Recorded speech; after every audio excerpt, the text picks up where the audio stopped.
Hi, hello, this is Priyan. Welcome back to my channel. ஒரு set of people பார்த்தீங்க அப்படின்னா நல்லா win பண்ணிகிட்டே போவாங்க. ஒரு செட் ஆஃப் பீப்புள் பார்த்தீங்கன்னா எல்லாமே ஃபெயில் ஆகிட்டே போவாங்க. அண்ட் இந்த ரெண்டு செட் ஆஃப் பீப்புளுக்கும் ஒரு ரிசர்ச் பண்ணாங்க. அந்த ரிசர்ச்சில் ஒரு செட் ஆஃப் பீப்புள் வந்து வின் பண்ணுறதுக்கான காரணம் என்ன அப்படின்னா ஒரு 99.57% வந்து ஒரு விஷயம் காமனாக இருக்குது. ஆனால் அந்த விஷயங்கள் என்ன, அதை பற்றி இந்த வீடியோவில் டீட்டெயிலாக பார்ப்போம். ஃபர்ஸ்ட்டு அந்த விஷயங்கள் என்ன, ஒரு அப்ரோச்சும் அந்த மைண்ட் செட்டும் தான் காரணம்.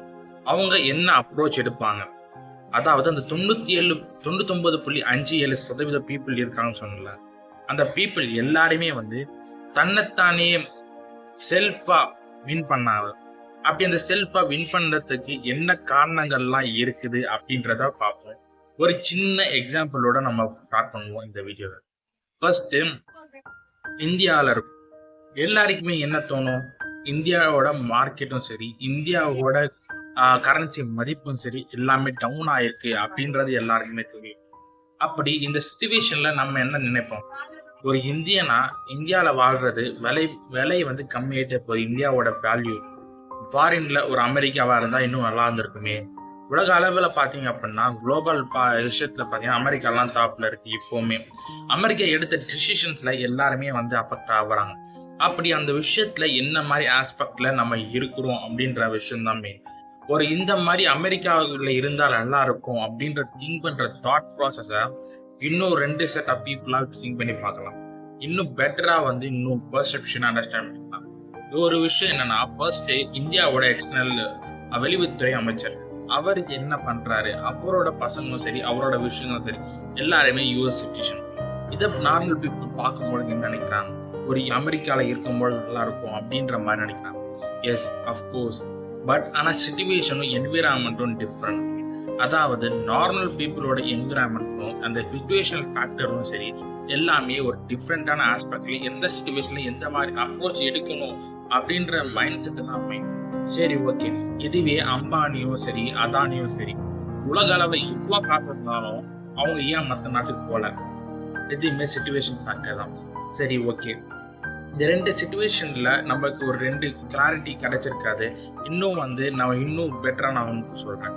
இந்த ஃபர்ஸ்ட் வந்து ரெண்டு சிச்சுவேஷனை கொடுத்ததுக்கான ரீசன் என்ன அப்படின்னா, ரெண்டு சிச்சுவேஷனுக்கு ஒரு டிஃப்ரெண்டான ஆஸ்பெக்ட்ல அவங்க பேக்ரவுண்ட் இருக்கும். இந்த பேக்ரவுண்ட் ஆஸ்பெக்ட் தான் மெயின். இந்த ஆஸ்பெக்ட்னால தான் அவங்க வந்து போறாங்க. சரி, ஓகே, ஃபைன். ஒரு காமன் மேன்னா இந்த ஆஸ்பெக்ட்ல எப்படி ஒரு டிசிஷன் எடுக்கணும் அண்ட் என்ன விஷயங்கள் காமனா இருக்கு இந்த பீப்புளுக்கு அப்படின்னு பார்க்கல. ஃபர்ஸ்ட் மைண்ட் செட் அப்படின்னு சொல்றாங்க. அப்படி இந்த மைண்ட் செட்டை எப்படிலாம் சேஞ்ச் பண்ணலாம், என்ன மாதிரி விஷயங்களுக்கெல்லாம் கொண்டு போகலாம் அப்படின்னு பார்க்கல.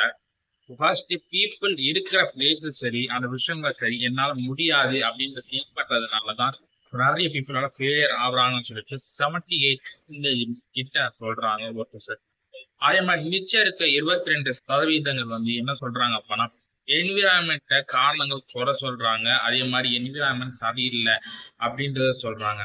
அண்ட் இது குறை சொல்ற பீப்புளுக்கும் ரெண்டு ஃபேக்டரை பிரிக்கிறாங்க. உண்மையிலேயே ஒரு குறை இருக்கு, இன்னொரு சைட்ல குறை இல்லை. உண்மையிலே குறை இருக்கிற அப்படின்னு பார்க்கும்பொழுது ஒரு 93.37% வந்து எல்லாமே குறை இல்லாத விஷயங்கள் தான் இருக்கு. ஆனா மீதி இருக்கிறது தான் உண்மையான குறை இருக்கு.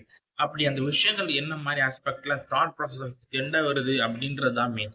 சரி, ஓகே. ஒரு கண்டென்ட்டுக்குள்ள வரும். இந்த முதல்ல சொன்ன மாதிரி ஒரு பீப்புளுக்கும் இந்த நார்மல் பீப்புளுக்கு என்ன டிஃப்ரெண்ட் அப்படின்னா ஒண்ணுமே இல்லை, திங்க் டிஃப்ரெண்ட் அப்படின்னு. ஒரு ஆப்பிள் நீங்க எடுத்து பார்த்தீங்கன்னாலே தெரியும்.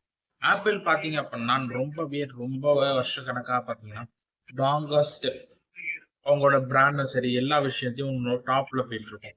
அப்படி அந்த ஆப்பிளோட ஃபவுண்டர் என்ன சொல்றாரு, ஃபவுண்டர் என்ன மாதிரி ஆஸ்பெக்ட்ல திங்க் பண்ணாரு, அவரால் எப்படி சக்சஸ் பண்ண முடிஞ்சு பார்த்தீங்க அப்படின்னா ஒரு ப்ராடக்ட் வருது, ஒரு மார்க்கெட்ல டாப்ல இருக்கும். ஒரு ப்ராடக்ட் லைஃப் சைக்கிள்னு சொல்லுவாங்க ஒரு விஷயம். இந்த ப்ராடக்ட் லைஃப் சைக்கிள்ல எப்படினாலும் ஒரு ப்ராடக்ட் வந்து டவுன் ஃபேஸ் தான் ஃபேஸ் பண்ண போகுது. அப்படி அந்த ஃபேஸ் பண்ற சுச்சுவேஷன்ல அந்த ப்ராடக்ட்டை வச்சு அடிக்கிறது தான் அவங்களோட மார்க்கெட்டிங் ஸ்ட்ராட்டஜியும் சரி அவங்களோட பிஸ்னஸ் ஸ்ட்ராட்டஜி. அதாவது சிம்பிளா நம்ம லைஃப்ல சொல்ல போனா நம்மளோட டெக்னாலஜி வந்து நல்லா தெரியும், நல்ல ஒரு பீக் ஆஃப் நாலேஜ்ல இருக்கும் அந்த விஷயத்துல.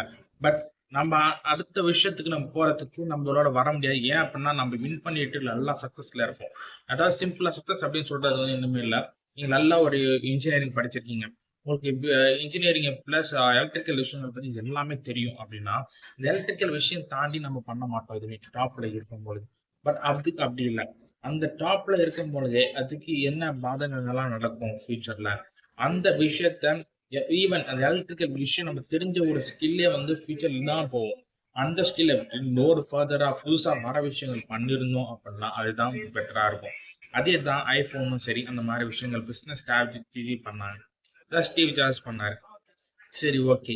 இதெல்லாம் அந்த காலத்துல பண்ணாங்க. அந்த விஷயங்கள்லாம் பண்ணாங்க. இது பிசினஸ்ல பண்ண முடியும். நார்மல் பீப்பிள் என்ன பண்ண முடியும்? சரி, இந்த பாயிண்ட்ல பாத்தீங்க அப்படின்னா எலன் மஸ்க் ஆகட்டும், அவர் பெரிய பெரிய மக்கள்கள் ஆகட்டும், எல்லாருமே வந்து ஒரு ஃபேக்டர் ஒரு என்விரான்மெண்ட்டை சேஞ்ச் பண்ணும்பொழுது, அதாவது ஒரு இங்க சென்னையில இருக்கீங்க, நீங்க பெங்களூர் ஷிஃப்ட் ஆறீங்க. அந்த மாதிரி என்விரான்மெண்ட்ல சேஞ்ச் ஆகும்போது, புதுசா நீங்க ஸ்ட்ரெச் நீங்க ஆரம்பிக்கும் போது, அந்த இடத்துல சக்சஸ் பண்றதுக்கான பீப்புள் வந்து அதிகமான பீப்புள் பண்ண முடியுதுன்னு சொல்றாங்க. உதாரணத்துக்கு பாத்தீங்கன்னா, திருநெல்வேலி சவுத் சைட்ல இருந்து சென்னை போய் நிறைய பீப்புள் சக்சஸ் பண்ணியிருப்பாங்க. ஈவன் சென்னை போயிட்டு அமெரிக்கால நிறைய பேர் சக்சஸ் பண்ணியிருப்பாங்க. இந்த மாதிரி எதனால சக்சஸ் பண்றாங்க அப்படின்னா, இந்த நியூ என்விரான்மெண்டல் ஃபேக்டர்னாலையும், அது மட்டும் இல்ல அவங்களோட மைண்ட் செட் சேஞ்ச்னாலையும் சக்சஸ் பண்றாங்க. என்விரான்மெண்டல் சேஞ்ச் அப்படின்னா என்ன? இதுக்கு முன்னாடி பார்த்த ஆஸ்பெக்ட் தான். நிறைய பீப்புள் வந்து என்விரான்மெண்ட்டை குறை சொல்றாங்கன்னு சொல்லியிருந்தேன். அந்த என்விரான்மெண்ட் அவங்களுக்கு கிடைக்கவே கிடைக்காது. புதுசா ஒரு என்விரான்மெண்ட் இருக்கும். எக்ஸ்பெக்டேஷன்ஸ் ஒரு ரியாலிட்டி வந்து ஒரு அடி வாங்கியிருக்கும். சிம்பிளா சொல்லப்போனா அமெரிக்காவுக்கு நம்ம போவோம். அமெரிக்கா போயிட்டு எல்லாமே நல்லா இருக்கும் அப்படின்னு நினைப்போம். அங்கதான் அடி விழும். அப்படி என்டையர் ஆஸ்பெக்ட் நம்ம எக்ஸ்பெக்டேஷன் நம்ம என்ன தோத்து போறோமோ அப்படின்ற சிச்சுவேஷனால நல்லா எல்லாருமே நல்லா பண்ண ஆரம்பிச்சோம். இந்த விஷயத்த நம்ம ரியல் லைஃப்ல எப்படி கொண்டு வர்றது அண்ட் எந்த மாதிரி ஆஸ்பெக்ட்ல நம்ம திங்க் பண்ணணும். ஃபர்ஸ்ட் திங்கிங் வந்து என்விரான்மெண்ட் வந்து அக்செப்ட் பண்ணிக்கணும். இந்த என்விரான்மெண்ட்டை அக்செப்ட் பண்றது அப்படின்னா என்ன? அப்படியே என்விரான்மெண்ட்டை ஓகே நல்லா இருக்கு அப்படின்ற மாதிரி பார்க்காம என்விரான்மெண்ட்டை எனக்கு என்ன ஆப்பர்ச்சுனிட்டி கொடுக்குது அப்படின்னு பார்த்து அதன் மூலமா எப்படி பெட்டர் ஆக்க முடியும் அப்படின்னு பார்த்து சிம்பிளா சொல்ல போனா அப்படின்னா நீங்க எந்த இடத்துல இருந்தாலும் எந்த விஷயங்கள் இருந்தாலும் சக்சஸ் பண்ண முடியும்.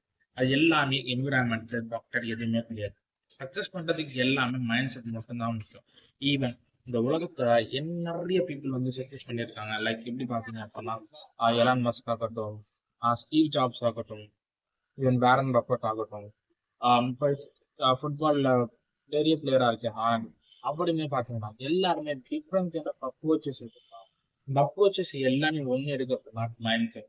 எல்லாருமே எல்லாரும் ஃபாலோ பண்ற மைண்ட் செட் ஃபாலோ பண்ணாம தனக்குன்னு ஒரு மைண்ட் செட் டெவலப் பண்ணி தனக்குன்ற ஒரு மைண்ட் செட்டை எப்படி டெவலப் பண்றது பண்ணா அந்த மைண்ட் செட் எப்படி இருக்கணும் அப்படின்னா தன்னோட வேலை சம்பந்தமான ஃபுல் ஃபோக்கஸ்டா இருக்கணும். அந்த வேலை சம்பந்தமான விஷயத்துல தான் தான் அதாவது அந்த என்விரான்மெண்ட் எந்த ஃபேக்டரும் கிடையாது. நான் தான் இந்த டிசைடிங் ஃபேக்டர். என்னோட தோல்விக்கும் என்னோட வெற்றிக்கும் நான் மட்டும் தான் டிசைடிங் ஃபேக்டர். என்னோட ஹார்ட் ஒர்க்கும் என்னோட ஒர்க்குக்கும் நான் தான் டிசைடிங் ஃபேக்டர் அப்படின்ற அந்த விஷயத்த வந்து தன்னோட எடுத்துக்கொண்டதுனால தான் இந்த பீப்புள் எல்லாருமே சக்சஸ் பண்ணாங்கன்றது அந்த ரிசர்ச் சொல்லுது.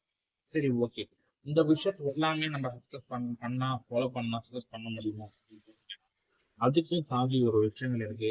கன்சிஸ்டன்ட். அந்த கன்சிஸ்டன்சியை நீங்க கொண்டு வந்தீங்க உங்க வாழ்க்கையில் விஷயங்கள் எல்லாமே நடக்கும். இந்த கிடைச்சிச்சு அப்படின்னா உங்களோட லைஃப் சக்சஸ் பண்ணலாம்.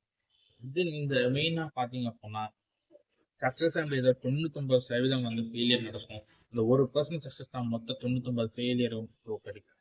இந்த மாதிரி விஷயங்கள் எல்லாருமே வந்து எதனால பண்றாங்க அப்படின்னா கிட்ட இருக்க டிட்டர்மினேஷன். இது கண்டினியூஸா வந்து எஃபர்ட் போடுறதுனால எல்லா விஷயங்களும் பண்றதுனால தான் முடியுது. சரி, ஓகே.